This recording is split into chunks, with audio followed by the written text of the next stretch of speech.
Coming up on Around San Diego, standing up for abused animals, the changes local advocates want to see to animal welfare laws in the state. And San Diego Unified is modifying the school day as this dangerous heat wave blankets the county. Plus, time may be catching up to Balboa Park, why the iconic landmark is struggling to keep up with a backlog of needed renovations.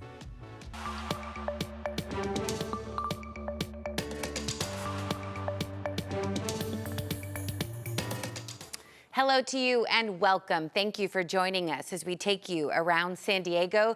I'm News 8's Jenny Day, and I'll get you caught up on our top stories of the week so far, and we'll look ahead at what's to come around San Diego. California does have some of the strongest animal welfare laws in the country, but no state agency dedicated to enforcing those laws. So News 8's Steffi Roche starts us off with how local leaders, law enforcement, and community advocates are taking that message to Sacramento, calling on lawmakers to even better protect our pets.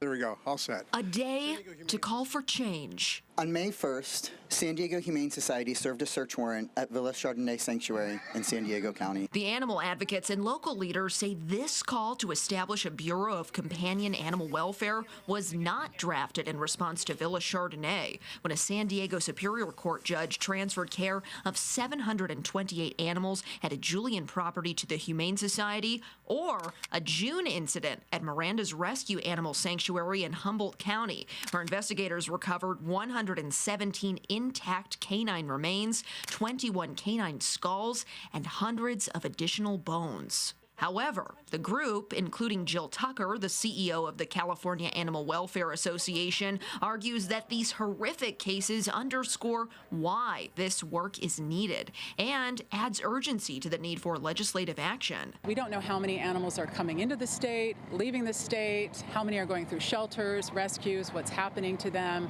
And so it's really put us in a situation where we're really not able to monitor things and stay on top of them in a way that's really productive and healthy for the state. The proposed Bureau of Companion Animal Welfare would be funded primarily through reasonable tiered licensing fees paid by animal rescues, breeders, and related organizations. The advocates argue that a bureau would license animal businesses and organizations, conduct inspections, investigate complaints, and collect and publish statewide data.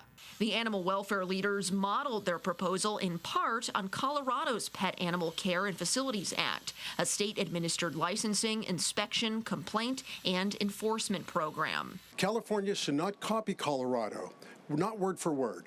But Colorado's experience demonstrates that statewide oversight can be practical, durable, and informed by animal welfare expertise while remaining under the authority of an independent state regulator. The coalition is seeking a legislative champion and calling on the next governor to work with stakeholders to enact their proposal. I'm Steffi Roche, News 8. So the goal is to have the Bureau in place with the licensing required by January 1st of 2030. Now, this comes as the San Diego Humane Society is still way over capacity, just taking in 23 Chihuahuas from an evicted Imperial Beach home. Many of the dogs have hair loss, missing teeth, or behavioral needs and are now being evaluated. The Humane Society took in 103 animals Tuesday alone, with its dog population now at 171% capacity. To free up space, adoption fees are half off this month. And this is not the only mass animal rescue involving the San Diego Humane Society, even in recent months. News 8 sits down with the chief of humane law enforcement about these rescues. You can stream that now on our CBS 8 app. Download it for free on your phone or TV.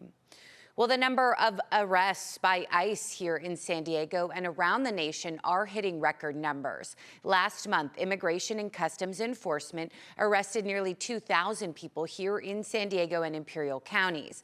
That is the highest number so far during President Trump's second term. This is from a study done by the Data Deportation Project at UCLA and UC Berkeley, which also found the majority of those arrested do not have criminal records.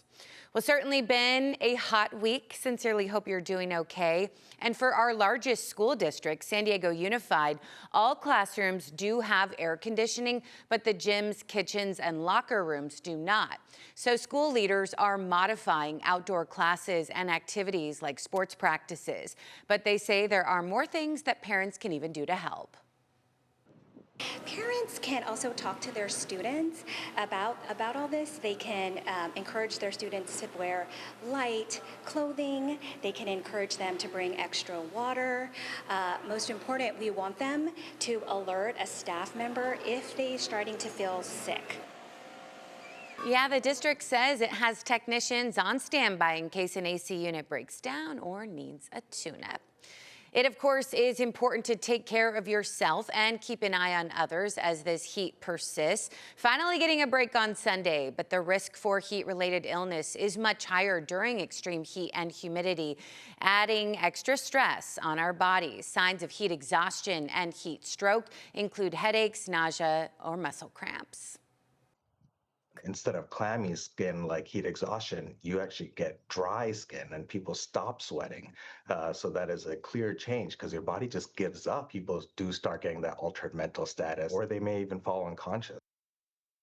Yeah, to protect yourself, drink water early and often, stay out of the heat for prolonged periods of time. You can also take advantage of the county's cool zones. We do have a list on our website, cbs8.com. Meantime, the county health department is confirming the number of salmonella illnesses recently reported in East County is now at 23. The county says 18 cases were linked to that Ramona Family Naturals Market where an investigation originated last month. They also tell us 5 cases were linked to eggs supplied by the poultry farm Happy Hens that were purchased through retail. However, the farm declines those claims. At least 7 people have been hospitalized. And the Poway Unified School District is also sharing preliminary air sampling results after mold was found in 6 classrooms at Black Mountain Middle School. According to the results, all 6 rooms now show a low probability that mold originated from the building structure. School leaders have relocated students within the school as they work to clean those affected classrooms. Well, a new roadblock for the Midway Rising project after the city council just repealed that measure. The development, though, still not done yet. We'll explain. Welcome back. The San Diego City Council has voted to repeal Measure C, reinstating height limits for the Midway Rising project. But what does it all mean for the controversial development? News 8's Chris Groh explains. Midway Rising continues to run into new obstacles, but we're told this one was expected and actually may not be the biggest issue facing the project. So what happened yesterday? Let's break it down. The City Council voted to repeal Measure C. Well, what is Measure C? Measure C was approved by voters back in 2022. It excluded the current Midway Sports Arena site from the 30-foot height limit on buildings in a coastal zone that gave the green light on the project that boasts a 16,000-seat arena, 4,200 residential units, and 130,000 square feet of commercial space. But there was trouble ahead.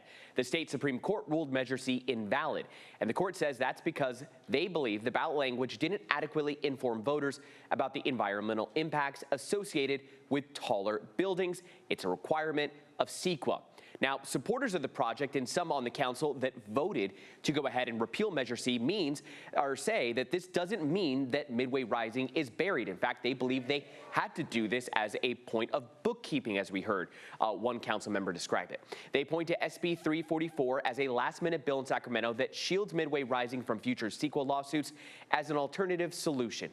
Council President Joe LaCava had this to say. Because of the nature of what Midway Rising is proposing, they can actually get a deviation or variance depending on how the lawyers look at it. And they can say we are not bound by the coastal height limit. Now, SB 344 also has an urgency clause in it, which means if it passes with 2/3 approval in both the Assembly and Senate, it would go into effect immediately. Session ends on the 31st. Back to you. Chris, thank you. Well, the city of San Diego is also preparing to pay $10 million to settle part of a lawsuit over a massive sinkhole that forced people out of their homes. In March of 2023, storms caused a city stormwater pipe to fail, opening this sinkhole near the La Jolla Terrace condo complex. The settlement is in connection with a 2024 claim filed against the city by the HOA and 7 condo owners, but only one condo owner, along with the HOA, are even being paid in this settlement. Others are still suing, saying they need more money to replace what was lost. Responsible up to like the drywall, and then we're responsible for all the stuff after that: cabinetry, fixtures, wall coverings, etc. So that's the money that we're trying to recover. News 8 did contact the city attorney's office for comment, but have not heard back. Well, free beach parking in San Diego, one step closer to being locked in for good, though. A city council committee unanimously approved an ordinance to keep beach and Mission Bay parking free in perpetuity for San Diego residents. The full council still has to vote before that measure becomes law, but this comes after that rocky rollout of paid parking at Balboa Park, which the council voted to end by the end of the year. And people in Encinitas have been calling on their city to take action after 3 children were killed in traffic incidents just since 2023. City leaders did hold a special session to discuss safety issues this week. Officials say they have spent more than $60 million over the last 2 fiscal years in traffic program expenditures. That includes 2 new traffic enforcement sheriff's deputies. But the group Safe Streets Encinitas argues the city still needs to do more. I think the number one thing that we really are hoping for is to be heard. We have met with city staff, city council members, we have worked with professionals, and it doesn't seem to, it seems to be laying on deaf ears. The city plans to hold a public meeting now on September 9th to discuss adding red light traffic cameras to some major intersections. And Balboa Park is 1,200 acres filled with museums, the zoo, restaurants, of course.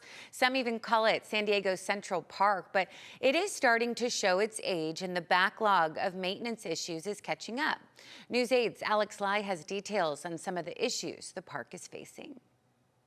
Well, the park gets about $14 to $16 million a year from the city's general fund for maintenance. That includes things like cleaning bathrooms, making repairs, and mowing lawns. But now the park's needs are outgrowing the funds. From engagement photos to class field trips to must-see tourist destinations, Balboa Park is a San Diego treasure. I really enjoy coming here. It's a great time to bring me and my son, and we just do family stuff.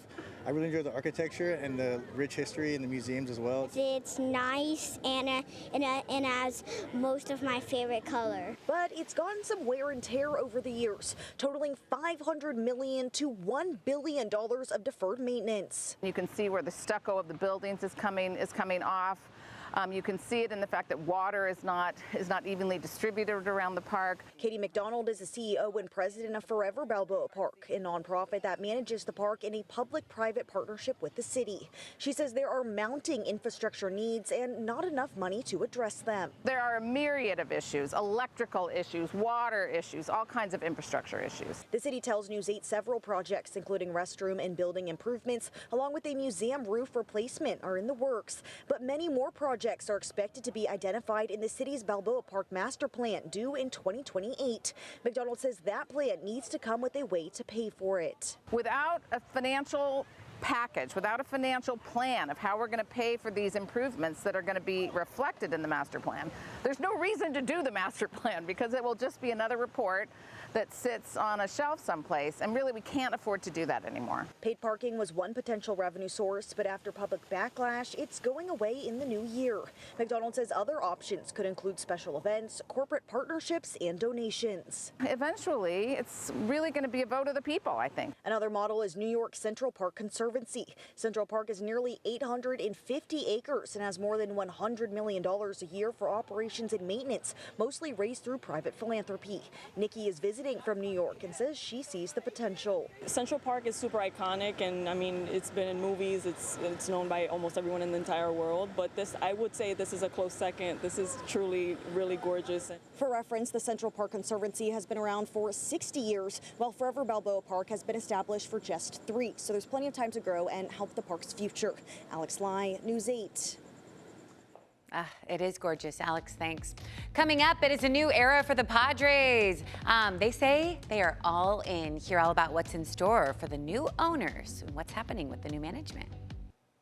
All right, we have an update on the layoffs and hirings in the beer industry. Stone Brewing has been a San Diego icon for 30 years, but over the past 4 years, the brand has seen some major changes. Sapporo, which has owned Stone since 2022 now, announced in April it is selling the beer brand and most of its San Diego locations to Firestone Walker and a Belgian brewing company. With this now comes at least 58 layoffs set to happen in October, bringing the total to 220 local jobs lost. However, more than 200 existing Stone employees have already been brought on by the new owners, and they say they are looking to hire more. The deal does not include the brewery and bistro in Escondido. News 8 has actually learned that location is shutting down. We talked to Brandon Hernandez, the founder of San Diego Beer News, who says the closure kind of just part of the industry's typical ebbs and flows.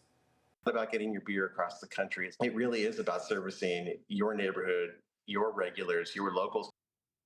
Yeah, Firestone Walker is a family-owned California company. They will handle Stone's West Coast business while the Belgian-owned side handles the East Coast. Cheers.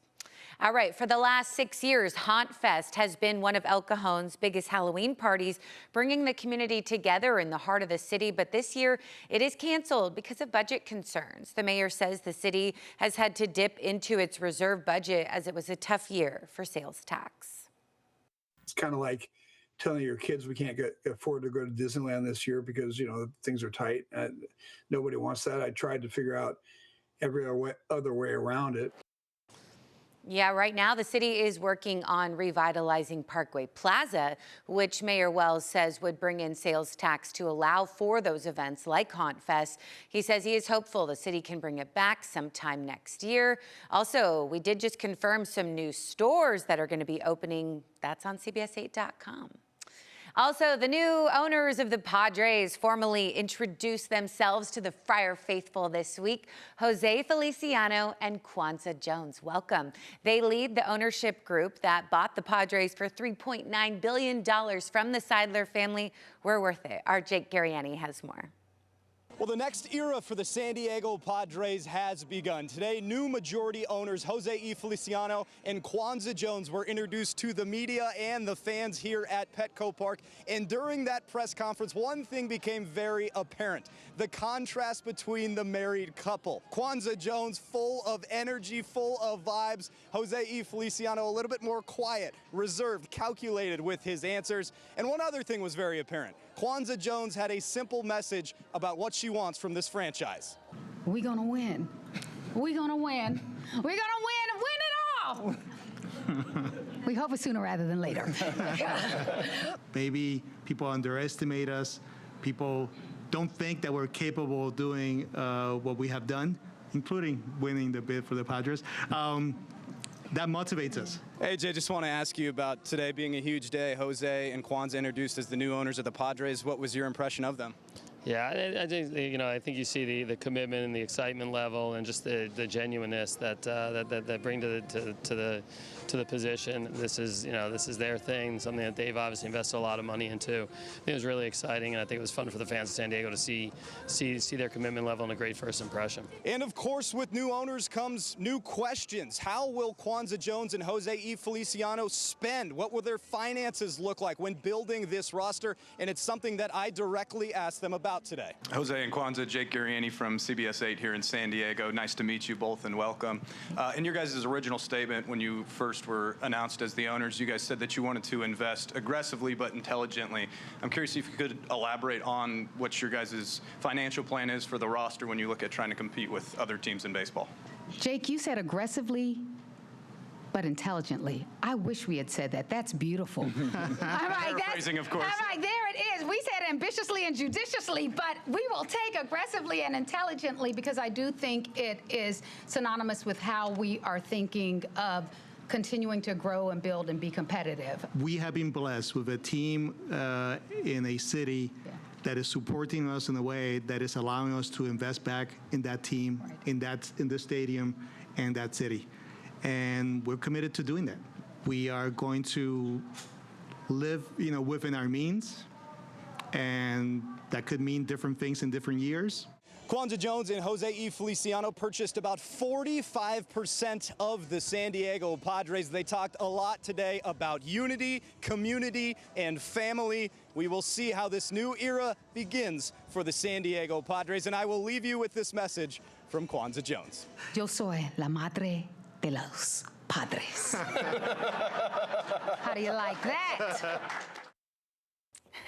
I love that, and I love her energy going all the way. Still ahead, you've got to see this. The newest members of the SeaWorld family have arrived. Hear how these beluga whales were transported from a different country all the way here. Well, SeaWorld San Diego announced the arrival of 3 beluga whales via plane. They were rescued from a closed marine park in Canada. You'll be able to see them soon. Take care.